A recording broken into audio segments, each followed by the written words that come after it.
L'édition régionale de ce mardi 3 septembre. Bonjour à toutes et à tous, ravi de vous retrouver pour un nouveau journal. D'abord vos prévisions météo. Vous l'avez remarqué, depuis ce matin, un temps en plus couvert, plus nuageux. Aujourd'hui dans la région, le soleil fera peut-être quelques rares apparitions, mais la grisaille devrait quand même dominer cette journée. Heureusement, pas de pluie de prévue. Aujourd'hui, un temps en sec et des températures stables autour des valeurs de saison.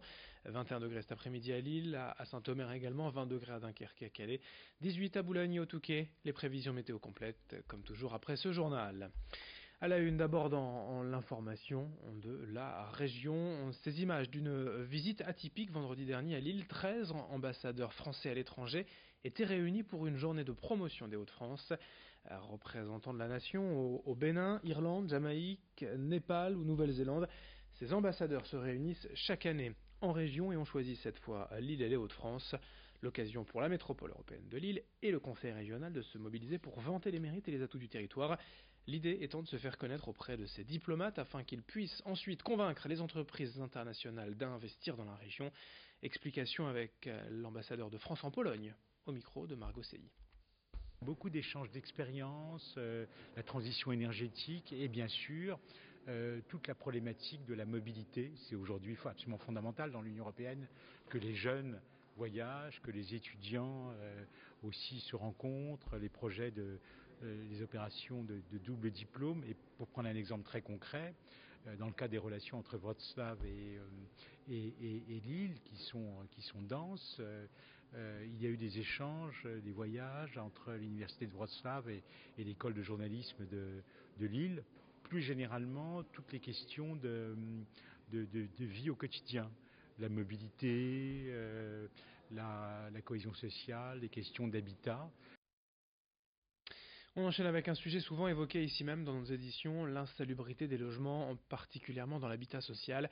L'humidité et le manque d'isolation sont souvent au cœur du problème. C'est ce que vit depuis plusieurs années à Lille-Fives Linda Sarawi, mère de famille. Elle est locataire d'un appartement de 3 chambres qu'elle occupe avec ses 5 enfants.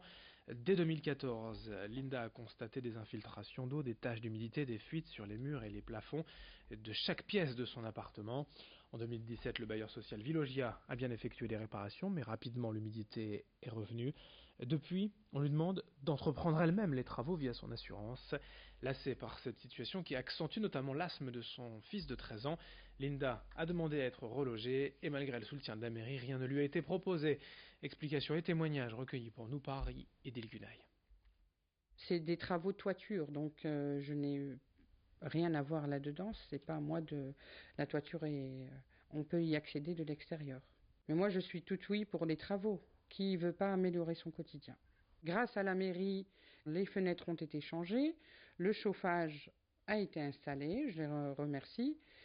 Les désordres qui vont suivre normalement aussi, mais voilà, heureusement qu'il y a des associations aussi, comme l'APU, qui me soutiennent beaucoup. J'espère qu'on va améliorer mon quotidien.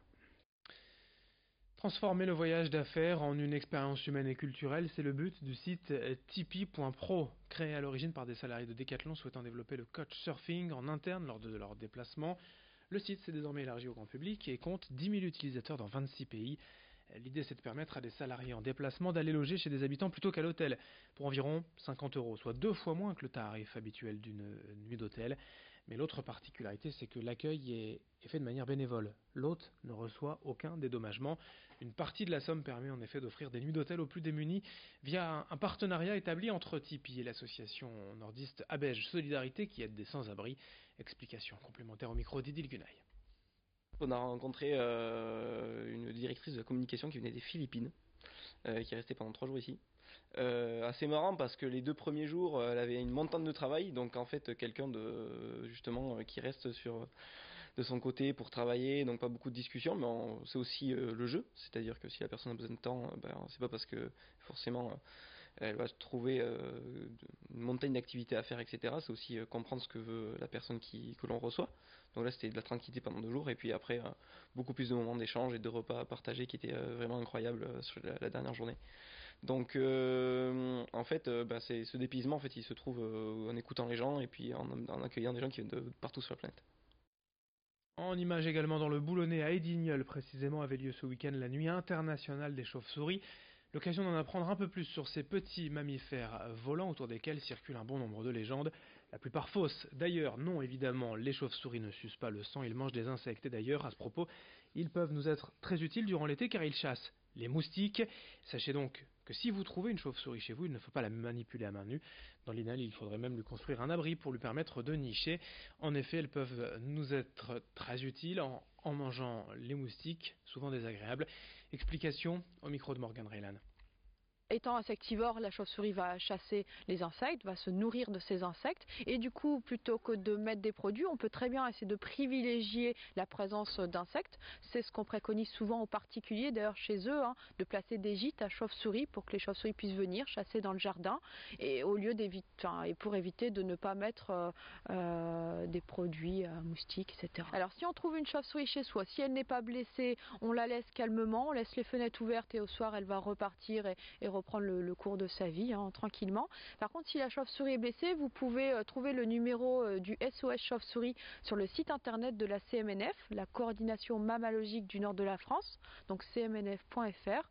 Vous appelez le numéro de téléphone, vous évitez de manipuler la chauve-souris à main nue, vous la mettez dans un petit carton, vous appelez le numéro, on vous donnera tous les conseils.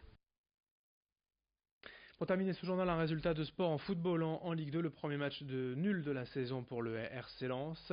Les 100 et or ont concédé un match nul, 2 buts partout hier soir à Grenoble lors de la dernière journée de Ligue 2. Ils calent en classement les Lensois. Fin de cette édition, merci de votre fidélité. À suivre dans un instant vos prévisions météo puis d'autres infos dès le prochain quart d'heure.